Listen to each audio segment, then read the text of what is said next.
This is The the HOA legal thought they deed. had all the power. They painted over my name on the What does parking this spot I mean? had We paid own for, this house. handed it to their board president's son, This can't and be sent me a right. letter saying I had no So, rights to as you complain. can see What from they the didn't know graph, was that I our wasn't just projections another for next homeowner begging quarter for are quite scraps. promising The very road if they we strutted implement on, these the street they strategies. bragged about controlling, belonged to my every inch of it. My late grandfather had purchased the private easement decades ago, and the deed sat quietly in my safe while they played their petty games. When they crossed the line by stealing my space, I stopped being patient. I didn't just take back my spot. I used the law to make their entire street legally unbuildable, freezing their fancy plans and cutting their property values in half. They wanted a parking space. I gave them a nightmare instead. It all started with something small, as these battles often do. At first, I barely noticed the creeping tension between me and the neighborhood homeowners association. They were always sending out letters about one thing or another: trim the hedges, repaint the mailbox, remove the garden gnome that clashed with community standards. Most of it was harmless nonsense, the kind of petty control that HOAs thrive on. I treated it the way you treat an annoying mosquito: swat it away and go about your day.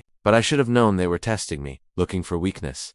The first real sign of trouble came late on a Friday evening. I had just finished a long day at work and was eager to park my truck, kick off my boots, and relax with a cold drink. My assigned parking spot clearly marked with my name in bold. White paint had always been a small comfort in a neighborhood filled with rules. It was mine, paid for in full when I bought the property. But as I rounded the corner that night, my stomach tightened. Someone else's car was parked there, a shiny black sedan that didn't belong to any of my neighbors. At first I thought it was a mistake. Maybe a visitor had parked in the wrong place. I parked on the street instead, telling myself it was no big deal. The next morning, though, the truth stared me in the face. The crisp white letters of my name were gone, rolled over with fresh asphalt-colored paint. In their place was a single word, reserved, cold, impersonal, and dripping with authority. It wasn't just a parking space anymore. It was a message. On my front door, taped at an angle as if someone couldn't be bothered to straighten it, was a notice stamped with the HOAS official seal. The letter was short and smug, effective immediately. It read, "Parking allocations have been reassigned for the betterment of the community. Your previous space is now designated for emergency guest use. Alternative parking is available on a first-come, first-served basis. Compliance is mandatory. No greeting, no explanation. Just a cold demand wrapped in fake politeness." My first reaction was disbelief. I reread the letter 3 times, expecting to find some kind of loophole or a line that proved it was a mistake. But there was none. They had stolen my spot outright. And as I stood there with the notice crumpling in my tightening fist, I realized it wasn't about parking at all. This was about control. The HOA president, a man named Carl Jensen, had been looking for a way to show dominance ever since I moved in. He was the kind of man who wore sunglasses even on cloudy days, and spoke in a tone that suggested he was always explaining something to a child. We'd clashed once before when he demanded I replace my perfectly good fence because it wasn't the approved shade of brown. I had refused and won after proving the bylaws were on my side. From that day on, I could see it in his eyes. He was waiting for a chance to get even. As the day went on, neighbors began to notice the change. Some gave me sympathetic looks. Others avoided eye contact altogether, afraid of being caught in the middle. By late afternoon, I learned through whispered conversations that Carl had reassigned my spot to his son, who had recently moved into the neighborhood. Community needs, they called it. In reality, it was a personal favor dressed up as policy. Anger simmered inside me, but I didn't let it show. Instead, I did something that surprised even me. I stayed calm. I parked on the street that night, staring at my former spot as I locked my truck. A few board members walked by, their smirks barely hidden. They thought they had one. They thought I would storm into the next meeting and argue, giving them the satisfaction of denying me in front of a crowd. But I had no intention of giving them that victory. Instead, I went inside and opened the old wooden chest my grandfather had left me when he passed away. It smelled faintly of cedar and dust, and inside were dozens of documents neatly tied with twine. My grandfather had been a quiet man but shrewd, the kind of person who read every line of a contract twice before signing. I remembered him once telling me, "Everything that matters is written down. You just have to know where to look." Hours passed as I sifted through yellowed papers, deeds, and old tax records. Then, buried beneath a stack of letters, I found it. A property deed dated nearly 50 years ago. My heart skipped as I read the description. It wasn't for my house or even the small lot it sat on. This deed described a right-of-way, narrow strip of land that ran directly beneath the main road leading into the subdivision. According to the document, my grandfather had purchased the easement before the HOA even existed. The county had recorded it, and the signatures were clear and legal. I read the document again and again, hardly believing what I was seeing. This wasn't just some forgotten piece of paper. It meant that the road itself, the one the HOA used to access every home, the one they claimed to maintain, was legally tied to my family. In simpler terms, I owned the ground they were standing on. The realization settled over me like a warm blanket. They had stolen a parking space, but I held the deed to the very street beneath their feet. That night, sleep was impossible. I sat at my kitchen table long after midnight, the deed spread out before me. I thought about my grandfather, who must have known this land would one day matter. I thought about Carl Jensen and his smug grin when he handed out fines at meetings. And I thought about the letter taped to my door, its words still echoing in my head. Compliance is mandatory. A slow smile crept across my face. Compliance, I thought, works both ways.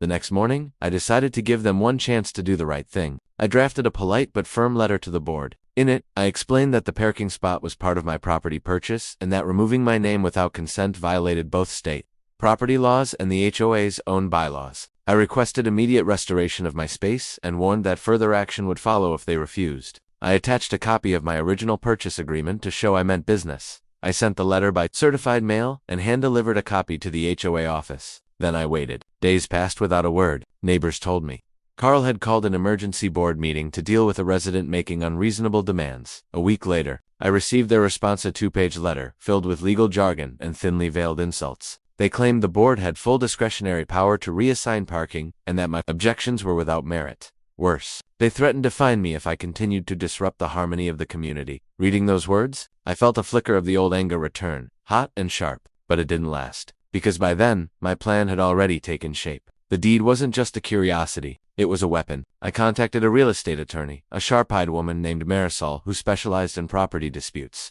After reviewing the deed, she looked up at me with a grin. "Do you realize what you have here?" she asked. "I think I do," I said. She leaned back in her chair, clearly impressed. "You don't just own your lot, you own the road. With the right filings, you can limit their use or even have it declared unbuildable. If they want to enforce rules, they'll have to beg your permission first." Her words were like gasoline on a smoldering fire. The HOA thought they were untouchable, but the law said otherwise. With Marisol's help, I began gathering every document we needed: property maps, historical surveys, county regulations. It was tedious work, but each paper brought me closer to the moment I could strike back. As I left her office that day, the sun was setting over the subdivision. The road stretched before me, quiet and unsuspecting. Children played on driveways, sprinklers hissed in neatly trimmed lawns, and beneath it all, under every step and every wheel, was land that belonged to me. The HOA had no idea their empire rested on ground I could pull out from under them at any time. When I parked my truck on the street that night, I didn't feel angry anymore. I felt patient. Power wasn't about shouting at meetings or writing nasty letters. Power was knowing you held the winning card and waiting for the perfect moment to play it. The HOA thought they had made the first move by stealing my parking spot, but in truth, they had only set the stage. The real game was just beginning. The morning after I met with Marisol, I woke up with a strange mix of calm and anticipation. The kind of feeling you get before a storm where everything is too quiet, but you know something powerful is building. I made a strong pot of coffee and spread the deed, maps, and notes across my kitchen table like a battlefield plan. The more I studied the papers, the clearer my path became. I wasn't just defending a parking spot anymore. I was preparing to remind the HOA that their rules meant nothing on land they didn't own. Before we could make a single legal move, Marisol insisted we gather every possible piece of proof. HOAs are stubborn, she explained during our second meeting. They'll fight even when they're wrong. We need a wall of evidence so high they can't climb it. That meant pulling county records, surveying the property boundaries, and making sure the easement's language was airtight. I spent days visiting the county recorder's office, flipping through dusty ledgers and digital archives. Every time I signed my name on a request form, I imagined Carl's smug face twisting in frustration. The county clerk, a kind woman with sharp eyes, helped me locate the original surveyor's maps. There it was in black ink, a thin strip of land running beneath the entire entrance road, marked with my grandfather's name and the words permanent private easement. The phrase permanent was the key. According to property law, an easement like that can only be altered by the owner or their direct heirs. My grandfather had passed it down to my father, who passed it to me. No HOA vote, no board meeting, no angry letter could change that. While I collected documents, the HOA doubled down on their pettiness. Every day brought a new notice taped to my door. One claimed my lawn was overgrown, even though I'd mowed it 2 days earlier. Another warned me that my trash can lid wasn't fully secured, a supposed violation carrying a $50 fine. I ignored them all. Neighbors whispered that Carl had bragged at the last board meeting about teaching me a lesson. He told anyone who would listen that I was a troublemaker who didn't understand how the community worked. I almost laughed when I heard that. He was right about one thing. I didn't understand how they worked, but I knew exactly how the law worked. Marisol suggested we take the next step quietly. Don't tip them off, she advised. The less they know, the more reckless they'll be. Let them think you're still fighting over the parking spot while we prepare the real strike. I agreed, and together we drafted a formal letter to the county zoning office requesting a review of the road's status. Our goal was to have the street officially recognized as a private easement, which would strip the HOA of any authority to enforce rules, build structures, or even maintain the pavement without my consent. Filing that request felt like placing the first stone in a massive domino setup. Once it was in motion, all I had to do was wait for the pieces to fall. Still, patience wasn't easy. Every time I saw my stolen parking spot now occupied by Carl's son's shiny sedan, I felt a flicker of anger. The audacity of it all gnawed at me. They thought I was powerless. They thought this was a game of fines and letters. They had no idea they were standing on land I could legally choke with a single filing. One evening, as I carried groceries from my truck, Carl himself appeared at the end of my driveway. His smile was tight and polished, like a salesman closing a deal. "Evening," he said, his voice dripping with false warmth. "I noticed you're still parking on the street. That can be a safety issue, you know? We wouldn't want you to get towed." I set the grocery bag down and looked him square in the eye. "Funny," I said. I was about to say the same thing about people who park where they don't belong. His smile faltered for half a second before returning. "The board made a decision for the good of the community," he replied. "Sometimes we all have to make sacrifices." "Sacrifices," I repeated, letting the word hang in the air. Interesting choice of words. I wonder who'll be making them soon. Carl tilted his head, clearly unsure what I meant, then forced a chuckle. "Well, I hope you come to the next meeting. We can discuss this like adults." I smiled back, but there was no warmth in it. "Oh, I'll be there," I said, "but I think you'll find the discussion a little different than you expect." He left with a faint frown, and I watched him go, satisfied that the first cracks were forming. He sensed something was coming, but he didn't know what. That was exactly how I wanted it. As the weeks passed, small victories kept me motivated. The county zoning office confirmed receipt of my request and scheduled a review hearing. Marisol worked tirelessly to prepare the legal documents, making sure every clause and precedent was backed by solid evidence. She explained that once the county recognized the road as a private easement under my ownership, the HOA's power would crumble. They couldn't enforce parking rules,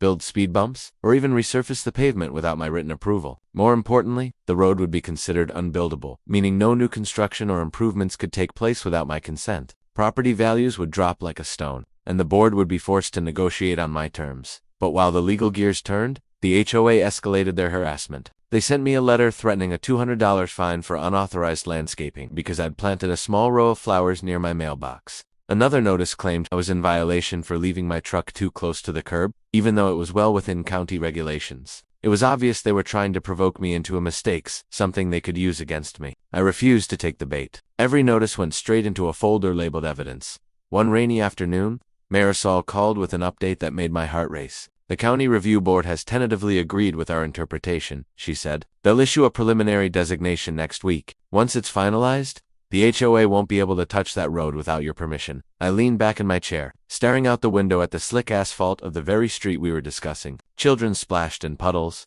neighbors walked their dogs, and life went on as usual. None of them knew that the ground beneath their feet was about to change ownership in the eyes of the law. For the first time in weeks, I felt a rush of pure, unshakable confidence.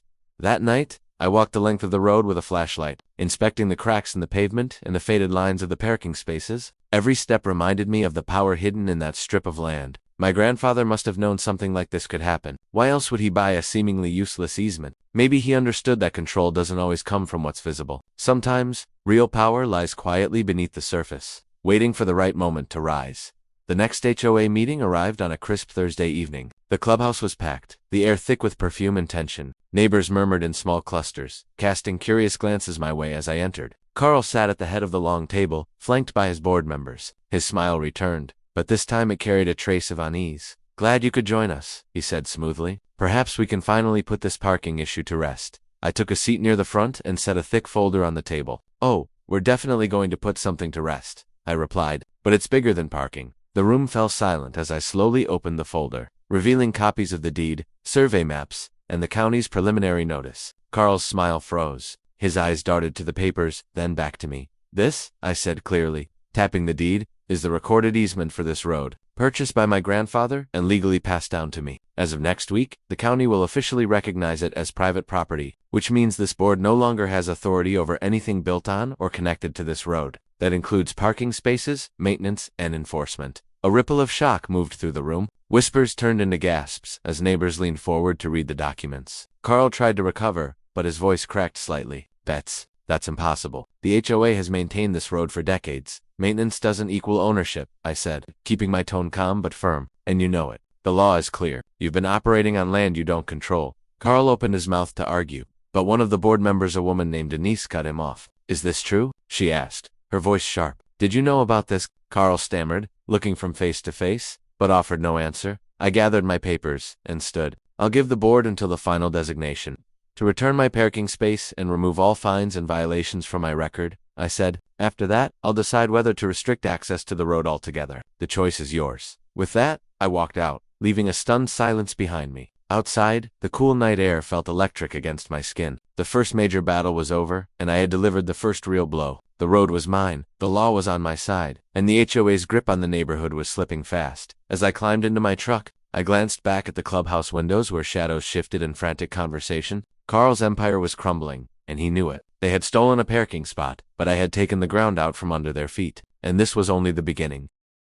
The morning after the HOA meeting felt different. The sun rose the same way it always did, spilling soft light across the subdivision. But the air carried a strange charge, if the ground itself understood something had shifted overnight. I stood on my porch with a cup of coffee, watching neighbors peek through curtains or walk their dogs with forced casualness. Usually, people in this community kept to themselves, but now eyes lingered on me a little longer, heads tilted with curiosity. Word of the meeting had spread fast. I wasn't surprised. The documents I'd presented had landed like a hammer on a glass table. People who had once ignored HOA politics were suddenly very interested in who actually owned the road they drove on every day. My phone buzzed constantly with texts from neighbors I barely knew, some congratulating me, others asking if their property values were in danger. A few wanted to know if I planned to start charging a toll to use the street. I answered politely but vaguely. The less anyone knew about my next move, the more nervous Carl and his board would become. Carl, of course, was the first to react. By mid-morning, he sent a mass email to the entire neighborhood with the subject line clarification. Regarding false claims, he dismissed my deed as a misinterpretation and insisted the retained full operational authority. He accused me of trying to intimidate residents with baseless threats. I read the email twice, then forwarded it to Marisol with a short note.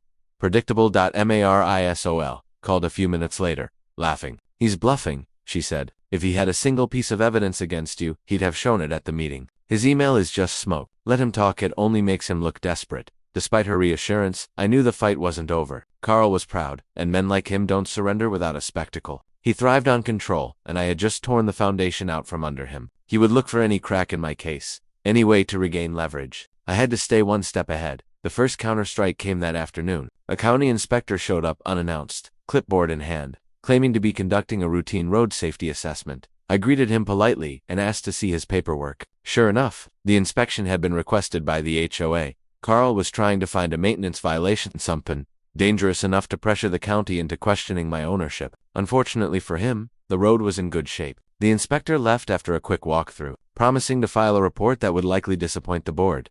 That evening, as I parked on the street again, I noticed a small crowd gathered near the mailbox cluster. A few residents were whispering, their voices sharp with worry. When they saw me, conversation stopped like someone had flipped a switch. One man, a tall guy named Greg who usually kept to himself, finally spoke up. Is it true you can block the road if you want? He asked. I set down my grocery bag and met his gaze. Legally? Yes, I said evenly. But that's not my goal. I just want the HOA to respect property rights. Nobody here should have to live under their petty power plays. A woman in a blue jacket stepped forward. So you're not going to, shut it down, she asked, her voice small. I softened my tone. I have no intention of making life harder for anyone. My issue is with the board, not the residents. But I need them to understand that they can't steal what doesn't belong to them. Relief washed over a few faces. Though some still looked uneasy, I couldn't blame them. For years, the HOA had been the unchallenged authority in this neighborhood. To learn that one person, someone they barely knew, could suddenly rewrite the rules was unsettling. Later that night, I sat at my kitchen table reviewing the county inspector's report that Marisol had already obtained through a public records request. As expected, it confirmed the road was structurally sound and well within safety standards. Marisol attached a short note. This kills any argument about unsafe conditions. We're bulletproof. The next day, Carl escalated again. This time, he played dirty. A bright yellow ticket was taped to my front door with the word violation in bold letters. The supposed infraction, street obstruction due to unauthorized parking. According to the notice, my truck was creating a hazard by parking on the public street overnight. I almost laughed at the absurdity. First, they stole my designated spot. Now, they were trying to find me for using the only alternative. I photographed the ticket from every angle and sent the images to Mary. Her response came within minutes. Perfect. Keep everything. This is harassment, and it strengthens our case. But while the legal side remained firmly in my favor, the emotional toll began to creep in. Every day brought new tension. I caught board members lingering near my property, pretending to walk their dogs while snapping photos. Neighbors who once waved now crossed the street to avoid conversation, afraid of choosing sides. Even my evening walks felt different. The quiet suburban streets now humming with invisible currents of gossip and suspicion. One evening, as I returned from the grocery store, I saw Carl standing near the clubhouse with two other board members. They were deep in conversation, their faces lit by the glow of a phone screen. When they noticed me, Carl stepped forward. "Can we talk?" he asked, his voice carefully neutral. I set my bags down and crossed my arms. "About what?" He took a slow breath. "Look, this has gotten out of hand. The neighborhood is upset. Property values are already dropping because of the uncertainty. Maybe we can find a compromise. Return my parking space," I said immediately. "Rescind all fines and dissolve your parking authority. That's the compromise." His jaw tightened. "That's not how negotiations work." "It's the only way this ends," I replied. For a moment, I saw something flicker in his eyes, fear, maybe, or realization. He knew he had no leverage left. Without the road, the HOA's power was an empty shell. Still, pride kept him from admitting defeat. He muttered something about reviewing options and walked away.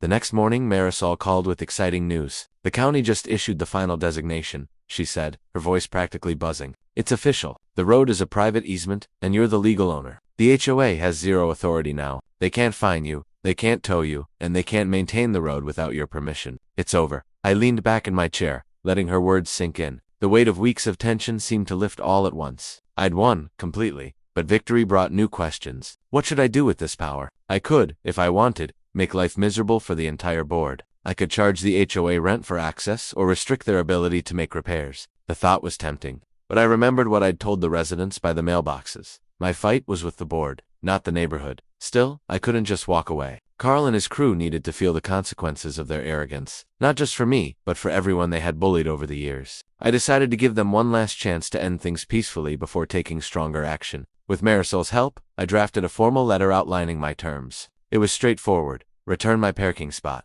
rescind all fines and violations, and publicly acknowledge the limits of the HOA's power. If they agreed, I would allow unrestricted use of the road and drop any further legal action. If they refused, I reserved the right to limit access, charge maintenance fees, or pursue damages. I hand-delivered the letter to Carl's mailbox that afternoon. As I slid the envelope inside, I caught a glimpse of him watching from his front window. Our eyes met for a brief moment. His expression was unreadable, part anger, part resignation. He didn't wave. Neither did I. The waiting began again. Days passed with no response, but the atmosphere around the neighborhood changed. Neighbors who had avoided me before now approached cautiously, asking quiet questions. Some shared their own stories of harassment, arbitrary fines, threats over garden decorations, demands to repaint doors or remove swing sets. Many of them smiled when I explained the details of the county's decision. For the first time, people were beginning to see that the HOA wasn't invincible. On the fourth evening, a plain white envelope appeared on my doorstep. Inside was a single page signed by the entire board. The language was carefully crafted but unmistakable. They agreed to return my parking spot, cancel all fines, and revise the bylaws to reflect their lack of authority over the road. They requested, in turn, that I allow continued access for residents and visitors. I read the letter twice, a slow smile spreading across my face. They had caved. Every demand met, every threat deflated. I folded the paper neatly and slipped it back into the envelope, savoring the quiet satisfaction of victory. That night, I walked the length of the road again, this time without a flashlight. The moon lit the pavement, silver and calm. The same street that had once felt like a battleground now felt like a symbol of something greater, proof that even the most overbearing authority can be dismantled with patience, persistence, and a little bit of buried paperwork. Neighbors who passed me on their evening strolls nodded or smiled. Small gestures of acknowledgement that meant more than words. Carl's house remained dark and silent, curtains drawn tight. I didn't need to see him to know he was inside, nursing his pride and wondering how everything had unraveled so quickly. As I reached the end of the street and turned back toward home, I thought of my grandfather again. Maybe he had known all along that this day would come. Maybe that quiet old man, with his careful contracts and hidden deeds, had left me more than property. Maybe he'd left me a reminder that true ownership isn't about what you can see, it's about the rights no one can take away. The HOA had stolen my parking spot, but in trying to control me, they had handed me the keys to their own downfall. And though the war was over, the lesson remained. Never underestimate the power of knowing exactly what belongs to you. Asterisk. The first sign that something had shifted came quietly. A thick envelope arrived in my mailbox one damp Monday morning, marked with the official seal of the county registrar's office. I carried it into the kitchen with a mix of nerves and anticipation. The letter confirmed what my lawyer and I had been working toward for weeks. The road that wound through the heart of our neighborhood, the very lifeline of the HOA's power, was now legally classified as an unbuildable private easement. In plain English, I owned the street, and no one, not even the board, could enforce construction, maintenance, or access rights without my permission. It was one sheet of paper, but it carried the weight of a wrecking ball. I set the letter on the table and stared at it, imagining the chaos it would unleash. This wasn't just about a parking space anymore. This was about leverage, about proving that the HOA's bullying tactics had limits. My lawyer had been careful to walk me through every detail. The designation meant no new curbs, no repaving without consent, and most importantly, no expansion or reassignment of parking. The board had spent years micromanaging every inch of the street marking spots, repainting lines, and finding anyone who dared to park a few inches out of bounds. Now all of that authority had dissolved with a single stamp. That evening, I drafted my own letter, far less formal but far more pointed. I taped copies to the doors of the clubhouse and each board member's home. Effective immediately, it read, "All use of the street is subject to the owner's discretion. Future maintenance, parking designations, and construction approvals are suspended until further notice." I added my name and contact information at the bottom, not because I expected them to call, but because I wanted them to know exactly who had taken their power away. By Tuesday morning, the neighborhood buzzed like a kicked hornet's nest. I watched from my front porch as neighbors gathered in small clusters, their voices sharp and frantic. A few board members marched down the street with clipboards, peering at my notice as though it might dissolve if they glared hard enough. Cars slowed to a crawl as drivers read the paper taped to the clubhouse door, their faces twisting with confusion. I could almost hear the frantic phone calls and whispered conversations behind closed blinds. That night, an emergency HOA meeting was announced via mass email. Normally, I ignored their messages, but this one I read with relish. Mandatory attendance, it declared, to discuss urgent community infrastructure concerns. I didn't bother RSVP. I had no intention of attending a meeting where they'd likely try to bully me back into submission. Instead, I spent the evening on my porch, sipping iced tea while the board members shuffled into the clubhouse, their voices sharp enough to carry across the street. Inside, the meeting erupted into chaos almost immediately. Through the open windows, I heard snippets of the uproar, homeowners demanding answers about property values, accusations hurled at the board president, frantic talk about bank loans and home sales. Someone shouted that their buyer had already backed out of a deal after learning the road was privately owned. Another voice, shrill and trembling, accused the board of hiding this information. I smiled into my glass.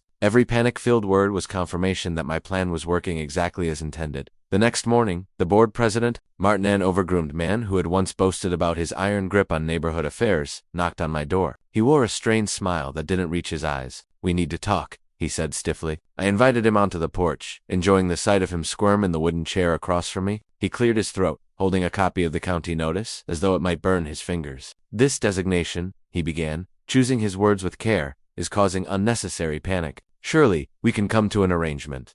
I let a beat of silence stretch between us before answering. "An arrangement like when you painted over my parking space?" I asked. His cheeks flushed crimson. "That was a misunderstanding," he said quickly. "We were trying to create a fair allocation system." I leaned back in my chair, letting the late afternoon sun cut across the porch. "A fair system doesn't involve stealing from your neighbors," I said. "And now, you don't have a system at all." His jaw tightened. He asked what it would take to resolve the situation, but I could hear the thin edge of desperation in his voice. He wasn't negotiating, he was pleading. "I'm not interested in temporary fixes," I said finally. "This isn't about money. This is about respect. I want the HOA to revoke every unnecessary parking rule. No more fines for a car parked 6 inches over a line. No more reassigning spots without unanimous consent. And I want a written apology for the harassment you and your board have put me through." Martin flinched as though I'd slapped him. "An apology?" he echoed, incredulous. "You've thrown this entire neighborhood into chaos over a parking spot, and you want an apology?" "Yes," I said simply, "because this was never just a parking spot. This was about you thinking you could take whatever you wanted because you wear a title." He left soon after, his polite mask cracking under the weight of frustration.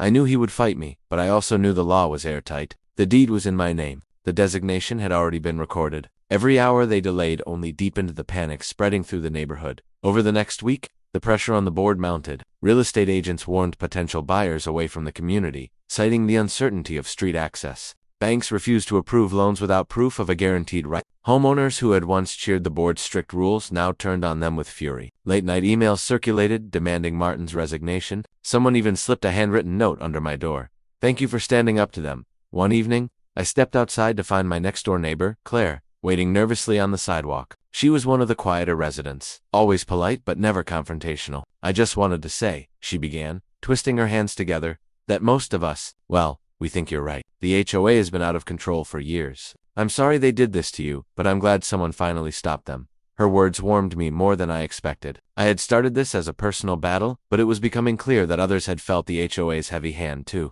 My fight for a single parking spot had cracked open something bigger, a collective resentment that had been festering under the surface for years. Days turned into a week, and still the board refused to meet my demands. I responded by quietly escalating. My lawyer drafted a second notice, this time outlining specific restrictions: no street repairs, no additional signage, and no repainting of parking lines without my written consent. I delivered copies to every homeowner, making sure no one could claim ignorance. The effect was immediate. Driveways became crowded with cars as residents avoided the disputed spots. Trash trucks hesitated at the entrance, wary of crossing onto a privately owned street. The once pristine neighborhood began to fray at the edges, its carefully maintained order unraveling thread by thread. Finally, on a humid Thursday evening, Martin returned to my porch, this time with 2 other board members in tow. Their faces were drawn and pale, their shoulders slumped with exhaustion. "We're ready to sign," he said without preamble. He handed me a draft agreement that included every term I had requested: the removal of restrictive parking rules, the promise to suspend all future reassignments,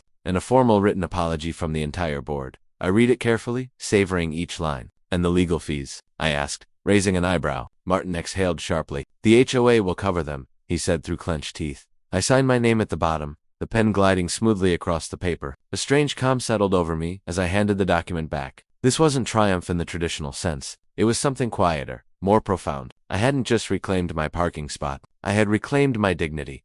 When the board's apology letter arrived a few days later, printed on heavy paper and signed by every member, I pinned it to my refrigerator like a trophy, not because I needed the reminder, but because it symbolized a shift I could feel in every neighborly wave and cautious smile. The HOA still existed on paper, but their power was broken. They would think twice before crossing anyone again. As I stood on my porch that evening, watching the sun set over the street that was now legally mine, I felt a deep, quiet satisfaction. The road was still, the air calm. For the first time in years, the neighborhood felt like a place where people, not petty rules, decided how to live. And all it had taken was a stolen parking space, a forgotten deed, and the will to fight back when no one else dared.